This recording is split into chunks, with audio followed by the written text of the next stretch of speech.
देखिए, हर चीज पहले छोटी होती है, बीज इतना सही होता है और उसके बाद बरगद का इतना बड़ा वृक्ष बन जाता है। आम जनता को रोटी के लाले पड़े हैं और वो दिखा रहे थे 5 स्टार होटल्स की अपनी पार्टियां। भ्रष्टाचार जो भ्रष्टाचार पनप रहा था सरकार में, जिसकी खिलाफत हो रही थी, और वो खिलाफत सरकारी चैनल तो कोई दिखा नहीं रहे थे। जैसे हमारे यहाँ गोदी मीडिया है, एक तरफ में आम जनता का सर्वा बन रहा है और दूसरी तरफ मैं कह रहा हूँ भाई मैं गरीब हूँ, तुम्हारे साथ हूँ, और खुद ही मैं 5 स्टार में 7 स्टार में बैठ के पार्टियां कर रहा हूँ और फिर आम जनता को ठेंगा दिखा देता हूँ। बच्चे जो है नेताओं के 10-10 लाख के बैग लेके घूम रहे हैं और वहाँ के लोगों ने पूरी आर्मी को ओवर पावर कर दिया है। तो हर एक राष्ट्राध्यक्ष एक दूसरे के राष्ट्र की प्रशंसा करता ही है। नमस्कार, मैं लक्ष्य और आप देख रहे हैं न्यूज पर। इस वक्त मैं मौजूद हूँ दिल्ली के चांदनी चौक में। आज हम बात करेंगे नेपाल में जो हो रहे आंदोलन के बारे में। आपने देखा ही होगा जेनजी किस कदर आंदोलन पे उतरे हुए हैं। सब चीज, जितने भी राजनीतिक चीजें हैं, सरकारी चीजें, सब कुछ तोड़ते जा रहे हैं, सब कुछ जलाते जा रहे हैं। वहाँ के बड़े बड़े होटल सब कुछ जला दिया। अब यहाँ पे हम लोगों के बीच खड़े हैं, लोगों की हम बात जानना चाहते हैं कि भैया उनका क्या मानना है इस बारे में। नमस्कार भैया। नमस्कार। आपने नेपाल के जो आंदोलन है उसके बारे में सुना है? हाँ, सुना है, देखा है, सब कुछ जानते हैं, पूरी दुनिया में मशहूर हुआ है आज की डेट में। अच्छा, वो इतना बड़ा आंदोलन जो छोटा से स्टार्ट हुआ, इतना बड़ा रूप कैसे ले लिया उसने?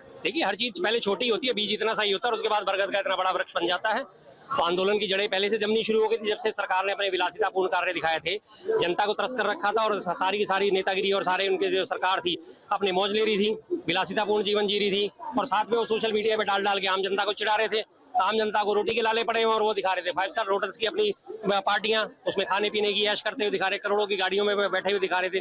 और उसके बाद जब इसका विरोध होना शुरू हुआ तो उसके धीरे धीरे उन्होंने सोशल मीडिया पे विरोध करना शुरू करा लोगों ने, उन्होंने सोशल मीडिया को भी बैन कर दिया। तो जाहिर सी बात है, चिंगारी जो है शोले का रूप भड़क गई।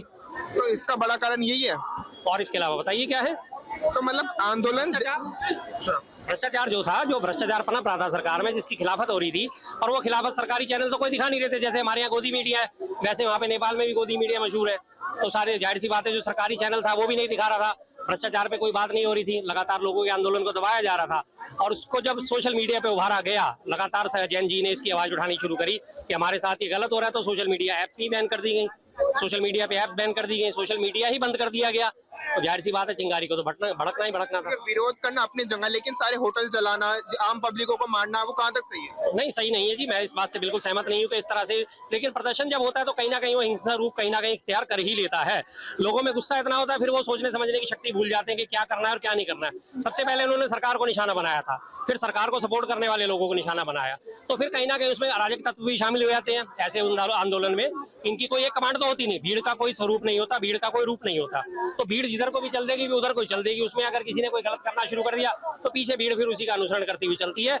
तो इन चीजों को काबू करना बड़ा मुश्किल पड़ जाता है। जैसे कि आपने देखा होगा कि वहाँ के नेताओं को, जो नेता थे वो भाग चुके हैं, बाकी जो जितने भी नेता उनको मार मार के भगाया जा रहा है। वहाँ के जो शिक्षा मंत्री हो चाहे कुछ भी हो, उनको सब मार मार के भगाया जा रहा है। ऐसा क्यों हो रहा है इतना? क्योंकि लोगों को उन्होंने लोगों की वेदना को नहीं समझा, लोगों के दर्द को नहीं समझा, लोगों की हैसियत क्या हो चुकी है उसको नहीं समझा। लोग लगातार परेशानी में अपना जीवन यापन कर रहे हैं और वो मौज ले रहे हैं, लगातार ऐश कर रहे हैं। 5 स्टार होटल की जो बात करें तो 5 स्टार होटल में ही उनके बच्चे पार्टियां कर रहे हैं, उस पार्टी की फोटोज और वीडियोज जो है सोशल मीडिया पे डाल रहे हैं, आम जनता को चिढ़ा रहे हैं। एक तरफ में आम जनता का सर्वा बन रहा है और दूसरी तरफ मैं कह रहा हूँ भाई मैं गरीब हूँ, तुम्हारे साथ हूँ, और खुद ही मैं 5 स्टार में 7 स्टार में बैठ के पार्टियां कर रहा हूँ और फिर आम जनता को ठेंगा दिखा देता हूँ। बच्चे जो है नेताओं के 10-10 लाख के बैग लेके घूम रहे हैं और वहाँ पे जो है एम्प्लॉयमेंट बहुत पुअर है, वहाँ पे नौकरियां नहीं है, क्योंकि नेपाल जो है टोटली फॉरेन एड के ऊपर चल रहा है। जो थोड़ा बहुत टूरिज्म है जिसकी वजह से नेपाल चलता है वो भी ठप पड़ा हुआ है। तो कहीं ना कहीं जनता ने जब देखा कि इनके बच्चे जो है वो लुई विटॉन और गुच्ची के 10-10 लाख के बैग लेके घूम रहे हैं, तो एक लड़की ने पोस्ट किया था, फिर वो पोस्ट वायरल हुई थी, उसके बाद ये कहानी सारी खराब हुई। और मुझे लगता है कि उन्होंने जो हिल्टन होटल जलाया है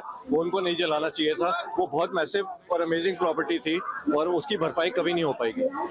देखिए, जब इतना बड़ा आंदोलन देश में होता है तो देश के प्रधानमंत्री को उसका देखना चाहिए कि क्या हो रहा है। लेकिन इस समय वो भाग चुके हैं यहाँ से, अपने देश को छोड़ के भाग चुके हैं, वहाँ पे कोई भी नहीं है। तो इसका क्या कहना चाहेंगे आपकी, मतलब ऐसा क्यों है? देखिए, जो वहाँ का सिस्टम है वो ओवरवेल्म हो चुका है वायलेंस से।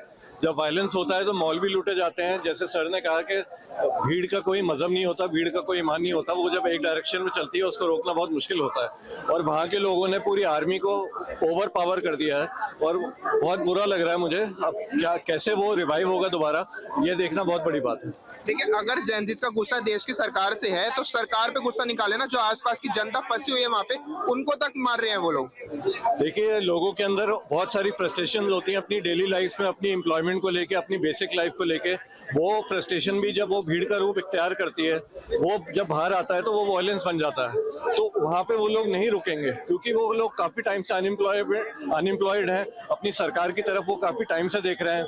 वहाँ पे माउंट एवरेस्ट है जहाँ पे इतने लोग एक्सपेडिशन के लिए आते हैं, इतने लोग वहाँ रहते हैं, और इतना वहाँ पे टूरिज्म है, चाहे वो काठमांडू हो, चाहे वो एक दो और वहाँ पे बड़ी अच्छी जगह हैं जहाँ पे मैं गया हूँ। तो वहाँ पे सिचुएशन बहुत खराब है, और ये ठीक कैसे होगी ये किसी को नहीं पता। अरे जेनजीस का जो आंदोलन है वो जब भड़का, जब सोशल मीडिया बंद करेगी, तो आपको नहीं लगता है कि जेनजीस को आजकल सोशल मीडिया पे कुछ ज्यादा ही कुछ ऐसा हो रहा है कि बंद करते इतना गुस्सा आ गया? देखिए, अगर कहीं उसको अपना वेंट मिलता है एंगर को, तो कहीं ना कहीं तो वो निकालेंगे ना। अगर धुआं निकलेगा, एक छोटी सी खिड़की खुली रहेगी तो उस खिड़की से ही निकलेगा ना कहीं से तो निकलेगा धुआं। जहां आग होगी वहां धुआं होगा। और इतने सालों का जो लोगों का डिससेटिस्फेक्शन था गवर्नमेंट के साथ, वो वायलेंस के रूप में बाहर आ रहा है, जो कि मुझे लगता है कि बहुत गलत है। और जल्दी से जल्दी नेपाल की विस्थापना होनी चाहिए, और फॉरेन कंट्रीज जैसे अमेरिका को, चाइना को जो है इसमें हस्तक्षेप करना चाहिए, वरना ये मसला जो है और उलझता जाएगा, ये नहीं सुलझेगा। चाइना ने बोला है कि वो इसमें साथ देंगे, आपका क्या कहना है इसमें? चाइना अगर साथ देगा तो बहुत अच्छी बात है। वहाँ की मिलिट्री अगर वो भेजेगा, क्योंकि देखिए अभी तापमान बहुत ज्यादा है, लोगों का तापमान जब कम होगा, जब वहाँ से कोई एक ऐसा इंसान निकलेगा जो बैठ के गवर्नमेंट से बात करेगा कि ये प्रॉब्लम्स हैं, इनको आपने सॉल्व करना है, और ये प्रॉब्लम्स हैं जो आपने कभी एड्रेस नहीं की, तो धीरे धीरे जो है प्रॉब्लम जो है सोल्यूशन की तरफ जाएगा। हमको सोल्यूशन देखना है, क्योंकि नेपाल हमारा पड़ोसी देश है, और नेपाल काफी टाइम से सफर कर रहा है एम्प्लॉयमेंट को लेके, तो कहीं ना कहीं ये सारी चीजें जो है इसका सेटल होना बहुत जरूरी है। जो इस जेनजी आंदोलन को नेतृत्व कर रहा था, जिसका हेड था, वो मीडिया के सामने रोने क्यों लगा? देखिए, मैंने नहीं देखा, उसका मुझे आइडिया नहीं है, तो मैं शायद उसमें नहीं बोल पाऊंगा। अच्छा, तो नेपाल की जो प्रधानमंत्री चुनी जा रही है, जो सुशीला कार्की जी, उन्होंने नरेंद्र मोदी की प्रशंसा की है, तो इसमें कुछ संदेश देना चाह रही है वो? देखिए, नेपाल बहुत हद तक जो है इंडिया के ऊपर डिपेंड है। काफी सारी चीजें जो है वो इंडिया से नेपाल जाती हैं। आप देखिए, पोखरान में जब भी वहाँ पे टूरिस्टिक प्लेसेस हैं, एवरेस्ट है, आप सारी चीजें देखेंगे, मसाले से लेके जो है कोल्ड ड्रिंक, हर चीज जो है वो इंडिया की है। तो नेपाल का इंडिया के ऊपर डिपेंडेंस बहुत ज्यादा है। तो कहीं ना कहीं वो नेपाल कभी भी नहीं चाहेगा कि इंडिया के साथ उसके रिलेशन खराब हो, और इंडिया एक बड़ी भूमिका इसमें अदा कर सकता है नेपाल को स्टेबलाइज करने के लिए। आपका भी यही कहना है इसमें? हाँ जी। अच्छा, इसमें अगर जैसे चाइना, जो नेपाल है वो इंडिया पे डिपेंड होता है, इसमें चाइना उनका हाथ साथ देना चाहती है नेपाल का, तो ऐसा नहीं होगा कि दूसरा चाइना बन जाए? नहीं, चाइना अगर साथ दे रहा है तो चाइना तो कब्जे में करेगा। चाइना की तो विस्तारवादी नीति है। चाइना ने कौन सा देश छोड़ा? श्रीलंका उसने कब्जे में कर लिया, बांग्लादेश उसने कब्जे में कर लिया, भूटान अभी बचा हुआ है, म्यांमार में उसकी दखलंदाजी शुरू हो चुकी है चाइना की। चाइना अपना प्रभुत्व साबित करना चाहता है, तो इसलिए जाहिर सी बात है चाइना तो जिसके ऊपर हाथ रखता है उसे अपने कब्जे में करने की कोशिश करता है। और रही बात मोदी जी की प्रशंसा करने की, तो हर एक राष्ट्राध्यक्ष एक दूसरे के राष्ट्र की प्रशंसा करता ही है। ये कूटनीतिक सिस्टम होते हैं, इसमें कोई नहीं, चाहे मन से पसंद करें या ना करें, लेकिन हाँ जी हाँ, आप आ गए तो बड़ी अच्छी बात है। मोदी जी बिना बुलाए पहुंच गए थे नवाज शरीफ की बेटी की शादी में, पोती की बेटी या पोती की शादी में, और उसके बाद में उसने, नवाज शरीफ ने फिर भी उनका इस्तकबाल करा था ना, उनका स्वागत करा ही था, बिना बुलाए पहुंचे थे। आपके घर पे भी कोई इस तरह से कोई बिना बुलाया जाए जिसे आप जानते हैं कि हाँ, लेकिन आपने नहीं बुला रखा उसे, और फिर भी वो पहुंच जाए, तो आप ऊपरी मन से तो दिखाओगे ना, हाँ यार आ गए तो चलो कोई बात नहीं, अब तो अच्छा भाई साहब आइए आइए कैसे हैं, और बस कहना ही पड़ता है। ये तो मजबूरी है, इसमें कोई नहीं चाहिए, तो कूटनीतिक रिश्ते होते हैं, अंदर से कोई पसंद करे या ना करे, लेकिन ऊपर से दिखावा करना पड़ता है। अच्छा, जेनजीज का आंदोलन जो उनका सरकार पे तो गुस्सा निकाल दिया, अब उसको रोका कैसे जा सकता है? सरकार को क्या कदम उठाना चाहिए इसमें? जो जैन जी की समुचित मांगे हैं, जो जायज मांगे हैं, उनको पूरा करके, जाहिर सी बात है, उन्हें रोजगार चाहिए, उन्हें के लिए रोजगार के अवसर मुहैया कराइए, उनके लिए जो सोशल मीडिया ऐप बैन करें उनको वापस से बहाल करिए, जो वो चाहते हैं, जो प्रगति चाहते हैं उनके लिए उनका काम करना शुरू करिए।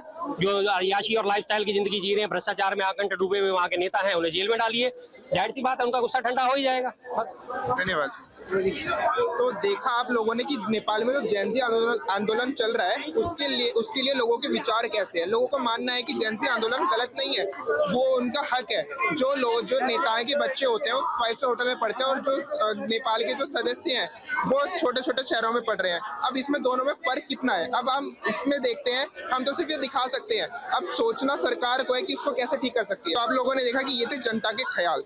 जो जेनजी आंदोलन चल रहा है नेपाल में, वो गलत नहीं बता रही है जनता, वो सही बता रही है। उनका जो गुस्सा है वो सरकार के खिलाफ है कि सरकार के जो बच्चे हैं, सरकार के जो नेता हैं, उनके बच्चे 5 स्टार होटल में पढ़ते हैं, और जो गरीब के बच्चे हैं वो सिर्फ सड़कों में पढ़ रहे हैं। ऐसा क्यों है? ऐसा सरकार को क्यों दिखाना पड़ रहा है कि सरकार इस पे कुछ भी कदम नहीं उठा रही है? मिलते हैं नेक्स्ट वीडियो में। कैमरा पर्सन लोकेश ठाकुर के साथ मैं लक्ष्य, न्यूज़ पर दिल्ली।